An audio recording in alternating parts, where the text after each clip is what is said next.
নমস্কার বন্ধুরা। এখন ঘড়িতে বাজে সকাল ৮টা। তো আমি আজকে সকালবেলা পাখির খাবারটা দিয়ে দিলাম, তো পাখিরা খেতে থাক। আর আমি এই মুহূর্ত থেকে ব্লগটি স্টার্ট করছি। আর আজকে ছিল গোটা ষষ্ঠী, তো আজকের দিনটা খুব একটু ব্যস্ততার মধ্যেই কেটেছে। আর এখন দেখো সেজেগুজে মানে বাড়ি থেকে পুজো টুজো দিয়ে স্নান টান সেরে রেডি হয়ে যাচ্ছি আমার এক জায়ের বাড়িতে। তো ওখানে আজকে গোটা ষষ্ঠী সেলিব্রেশন করব। তো শাড়ি টাড়ি পরে আর এই দিক থেকে যাচ্ছিলাম, তার কারণ হচ্ছে এখান থেকে মিষ্টি নেব বলে। তো মিষ্টি টিষ্টি নিয়ে চলে এসেছি, আর ওদের বাড়ি থেকে শাড়িটা চেঞ্জ করে এই শাড়িটা পরে নিলাম। আর ওখানে একটু কিছু কাজবাজ করব, তো যাচ্ছি সেই জায়গায়। তো এখানে এসে দেখলাম জেঠিমা আর কি গোটা ষষ্ঠীর আর কি পাঁচালি পড়া শুরু করে দিয়েছে। আর এখানে রান্নাবান্না তোড়জোড় চলছিল। তো আমি এসে দেখলাম সব কাটা বাছা হয়ে গেছে। অন্যবার একটু আগে আসি, কিন্তু এবার একটু বিশেষ কারণে দেরি হয়ে গেল আসতে আমাদের।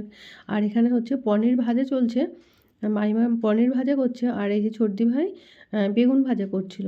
এই শীতল ষষ্ঠী বা গোটা ষষ্ঠী মাঘ মাসের শুক্লপক্ষের ষষ্ঠী তিথিতে পালিত হয়। শীতল ষষ্ঠী বা গোটা ষষ্ঠী নামে এটি পরিচিত। অবশ্যই সন্তানের মঙ্গল কামনার উদ্দেশ্যে সরস্বতী পুজোর পরের দিন পালিত হয় এই শীতল ষষ্ঠী বা গোটা ষষ্ঠী। এই ষষ্ঠীর ক্ষেত্রে আগের দিন অর্থাৎ বসন্ত পঞ্চমীর দিন গোটা মুগ বা গোটা কলাই, গোটা সেদ্ধ যেমন সবজি, বেগুন, রাঙা আলু, শিম, মটর, মটর, পালং শাক, কড়াইশুঁটি ইত্যাদি পদ রান্না করে রাখা হয়। তারপর সেই খাবার সারা রাত রেখে পরের দিন ঠান্ডা বা শীতল খাবার রীতি প্রচলিত রয়েছে ষষ্ঠীর দিনে। কিন্তু আমাদের ক্ষেত্রে ঠিক তার ব্যতিক্রমী। আমাদের ক্ষেত্রে শীতল ষষ্ঠী বা গোটা ষষ্ঠীর নিয়ম মানে দিনের দিন রান্না করে খাওয়ার, একটু জলের ছিটা দিয়ে আর পাখার বাতাস দিয়ে খাওয়ার নিয়ম রয়ে গেছে তো আমাদের মধ্যে। তো যাদের যেটা নিয়ম তো তারা সেটা অবশ্যই পালন করবে। শীত বিদায় নিচ্ছে, আসছে বসন্ত। এই সময়ে শরীরের পক্ষে গোটা সেদ্ধর ভূমিকা অপরিহার্য। যেহেতু গোটা সবজি রান্না করা হয়, তাই একে গোটা ষষ্ঠী বলে। যারা শীতল ষষ্ঠী পালন করেন তারা সরস্বতী পুজোর পরের দিন বাড়িতে কোনো রান্না করেন না। শীতল ষষ্ঠীর দিনে বাড়িতে উনুন না জ্বালানোর প্রথাও রয়েছে কিছু কিছু বাড়িতে। এই পার্বণ মূলত এদেশীয় বাঙালিদের মধ্যে প্রচলিত। বাঙালির নিজস্ব একান্ত যে কয়েকটি সামাজিক প্রথা রয়েছে তার মধ্যে অন্যতম হলো এই শীতল ষষ্ঠী বা গোটা ষষ্ঠী। কিন্তু আমাদের ক্ষেত্রে ঠিক তার ব্যতিক্রমটি রয়ে গেছে। আমাদের মধ্যে গরম রান্না করে জলের ছিটা দিয়ে পাখার বাতাস দিয়ে খাওয়ার রেওয়াজ প্রচলিত রয়েছে। আর এদিকে দেখো এদের বাড়িতে কি সুন্দর গোলাপ ফুলগুলো ফুটেছিল, তো দেখে ভীষণ ভালো লাগছিল, তো ক্লিপটা নিয়ে নিলাম। আর এরকম কাঞ্চন ফুল না আমি আগে কখনোই দেখিনি। তো আমি কাঞ্চন ফুল অনেক দেখেছি, কিন্তু সেটা দেখেছি সাদা কালারের হয়, কিন্তু এটা যে এরকম কালারের কাঞ্চন ফুল হয় তো এরকম ফার্স্ট টাইম দেখলাম। আর এদিকে দেখো দাদা হচ্ছে জায়গা করছে খাওয়ার জন্য, রান্নাবান্না প্রায় কমপ্লিট হয়ে গেছে। তো ওখানে ঝাড়ঝুড় দিয়ে এখন জায়গা করা হচ্ছে, আর এইখানে খাওয়ার মজাই আলাদা। সারা বছরই তো ঘরে খাওয়া হয়, আর এখানে খাওয়ার একটা অন্যরকম মানে ইয়ে আছে। আর এই যে সব জেঠিমা বসে আছে, আর জেঠিমার একটা বোন এসেছে, আর এই যে মামার মেয়েরা বসে আছে, দুটো মেয়ে আর মামারা সবাই খাচ্ছে, আর আমরা কিন্তু পরে খেয়ে নেব। তো আজকে আমাদের রান্না হয়েছিল গোটা ষষ্ঠীতে কলাইয়ের ডাল, পালং শাক চচ্চড়ি, সয়াবিন আলু ফুলকপির তরকারি, বেগুন ভাজা, চাটনি, পাঁপড়, মিষ্টি, দই। আর এখানে আমার দুষ্টু দেবে বিড়ালকে খাবার, তো তার জন্য জেঠুর সাথে গেছে, তো যে ওকে নিয়ে গেছে ও জেঠু, তো ও আর কি দেবে বলছিল, তো ও ঠিক দিতে পারছিল না, ছড়িয়ে দিচ্ছিল। তো বিড়ালগুলোকে এক জায়গায় করে দিলে ও খেতে পারে। তো ওর খুব ইচ্ছা হয়েছে দেওয়ার, তো জেঠু বলছে ঠিক আছে তুই দে। আর দেখো বিড়ালগুলো কি সুন্দর খেতে বসে গেছে। আর এরা কিন্তু দুধ ভাত দিয়ে ভাতটা খাচ্ছে, দুধ দিয়ে ভাত খায় আর কি। তো এখানে এদের বাড়িতেই থাকে বেশিরভাগ, অন্য কোথাও হয়তো যায় না, বেশিরভাগ দেখলাম যে এখানেই আর রয়েছে। আর এরা কিন্তু রোজ খাওয়ার জন্য ওদেরকে ডাকে, মানে খাবার নিয়ে ডাকে।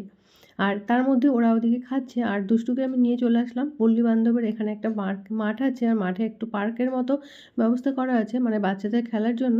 তো দুষ্টু খেলতে আসবে বলে অনেকক্ষণ থেকে বায়না করছিল, তো ওদিকে একটু কাজে আমি ব্যস্ত ছিলাম তো আসতে পারিনি। তো এখন নিয়ে আসলাম, তো যথারীতি স্লিপ চড়ছে, একটু দোলনা খাবে, খাওয়ার পরে আবার ওকে নিয়ে চলে যাব, যেহেতু আমরা এখনও খাওয়া হয়নি আমাদের। আর যেহেতু আজকে আমাদের গোটা ষষ্ঠী, তো আমাদের আজকে একবারই তো খেতে হয়। তো ওই দুপুরবেলা একটু বেলা করে খেয়ে নিলে হয়ে যায়, তাহলে রাত্রেবেলা আর খাওয়ার লাগে না। আর এখানে দেখো নিয়েছি কিন্তু 6টা কুল, 6টা আলু, মানে গোটা 6টা লঙ্কা। তো 6টা আলুই খেতে হবে, 6টা শিম খেতে হবে, 6টা বেগুন খেতে হবে, আর 6টা পালং শাকের গোড়া, তার 6টা মটরশুঁটি। তো এরকমভাবে কিন্তু 6 ষষ্ঠীর ব্রত পালন করা হয়। আর দেখো আমরা কিন্তু 3জন একসাথে খেতে বসেছি, মাইমা, আমি, আর আমার ছোটদি ভাই, আর আমার ভাসুরও বসেছে, দুষ্টু আমার সাথে বসেছে খেতে। কথায় আছে বাঙালিদের 12 মাসে 13 পার্বণ, সেই সঙ্গে বাঙালি ভোজন রসিক। যে কোনো উৎসব আনন্দ উদযাপনের সবেতেই খাওয়া দাওয়া অত্যন্ত গুরুত্বপূর্ণ। প্রতিটা পুজো পার্বণের সঙ্গে জড়িয়ে রয়েছে নানা রকম খাবার। সরস্বতী পুজো একেবারে দোরগোড়ায়। মাঘ মাসের শুক্লা পঞ্চমী তিথিতে বসন্ত পঞ্চমী বা সরস্বতী পুজো করা হয়। এই সরস্বতী পুজোর ঠিক পরের দিন ষষ্ঠী তিথিতে গোটা সেদ্ধ খাওয়ার রীতিও রয়েছে বহু বাঙালি হিন্দু বাড়িতে। অনেকেই সারা বছর মুখিয়ে থাকেন সরস্বতী পুজোর পরের দিন ঐতিহ্যপূর্ণ গোটা সেদ্ধ খাওয়ার জন্য।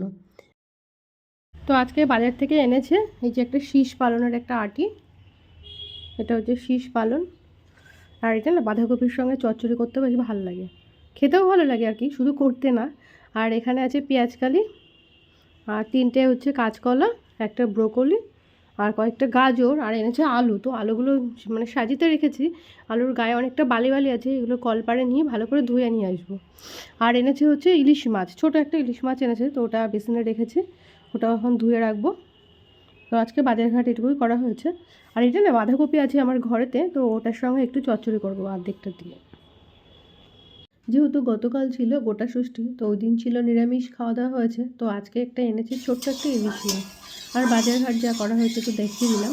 তো ইলিশ মাছটা দিয়ে ভাবছি কলা দিয়ে একটা ঝোল করব হালকা পাতলা, আর করব একটা ছোটোখাটো চচ্চড়ি, মানে অল্প করে আর কি, পালং শাক দিয়ে বাঁধাকপিতে একটা চচ্চড়ি হবে।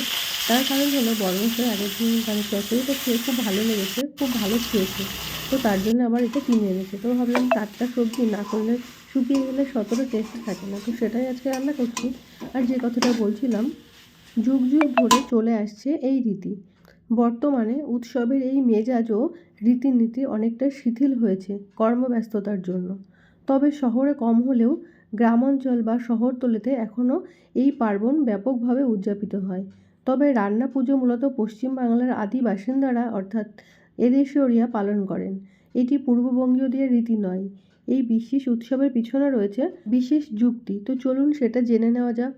আর যাওয়ার আগে একটা কথা বলে নিই, এই যে সরস্বতী পুজো গেল, তো সরস্বতী পুজোর দিন সকালে তো এই শাড়িটা পরে আমি আর কি অঞ্জলি দিয়েছিলাম, তারপরেও একটা শাড়ি পরেছিলাম, তো সেই সবগুলো আজকে রোদে টোদে দিয়ে ভালো করে ভাঁজ টাজ করে তুলে রাখবো। তো তার জন্য আজকে ভাঁজ টাজগুলো করছি, কাঁচা ধোয়া হয়ে গেছে, আর একটু ভাঁজ ভুজ করে গুছিয়ে গেছে রেখে দেবো। তো যে কথাটা বলছিলাম, সরস্বতী পুজোর পরের দিন হলো শীতল ষষ্ঠী। সন্তানের মঙ্গল কামনায় এদিন ব্রত পালন করেন মায়েরা। যারা এই ব্রত পালন করেন তাদের বাড়িতে উনুন জ্বালানোর নিয়ম নেই। লৌকিক আচার অনুসারে এদিন শিল নোড়াকে বিশ্রাম দিতে হয় এবং পুজো করা হয়। তাই আগের দিন রান্না করে রাখা হয় গোটা সেদ্ধ। মূলত ব্রত ভাঙা হয় গোটা সেদ্ধ খেয়ে, কিন্তু আমাদের ক্ষেত্রে ঠিক তার উল্টোটা, মানে দিনের দিন রান্না করে মানে খেয়ে উপোসটা ভাঙা হয়। সরস্বতী পুজোর সময় শীত প্রায় বিদায় নিয়ে বসন্ত আসার সময় হয়।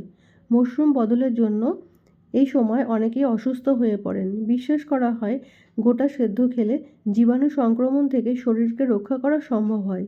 এছাড়াও শীতল ষষ্ঠীর দিন ঠান্ডা খেতে হয়।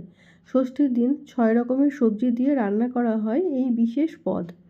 আর মূলত 6 রকমের মরশুমি সবজি একসঙ্গে রেঁধে খাওয়ার হলো গোটা সেদ্ধ। আর এবছর গোটা ষষ্ঠী পড়েছে 24শে জানুয়ারি, রবিবার, 2026। আর ওদিকে আমি আমার শাড়ি সায়া ব্লাউজ সমস্ত কিছু ভাঁজ করে নিলাম, আর এখন নিয়েছি দুষ্টুর শেরওয়ানিটা ভাঁজ করে রাখছি। তো এটা রোদে দিয়ে ভালো করে ঝেড়ে ঝুড়ে তো আজকে তুলে রাখবো। তো এটা কিন্তু ও একদমই পরতে চাইছিল না, তো ওকে জোর করেই পরানো হয়েছিল। ও বিশেষ করে পাঞ্জাবি তো একদম পরতেই চায় না, তো ওকে এগুলো জোর করেই পরাতে হয়। কিন্তু পরার পরে গিয়ে দেখলো সবাই পাঞ্জাবি পরেছে, তো সেক্ষেত্রে একটু খুশি হয়েছে, না হলে একটা ভীষণ কিছু হয়ে যেত যে আমাকে কেন পাঞ্জাবি পরিয়েছো। তো যাই হোক, সব মিলিয়ে ভালোই কেটেছে সরস্বতী পুজো থেকে শুরু করে গোটা ষষ্ঠী অবধি। আর এটা কিন্তু আমি সরস্বতী পুজোর অঞ্জলিতে পরেছিলাম, মানে এই ব্লাউজটা। তো বন্ধুরা, আমার আজকের ভিডিও এতটুকুই, আজকের বেশি কথা বাড়াবো না। ততক্ষণ সবাই খুব ভালো থেকো, সুস্থ থেকো, সাবধানে থেকো। আজকের মতো বিদায় নিচ্ছি, আবার দেখা হচ্ছে নেক্সট ভিডিওতে।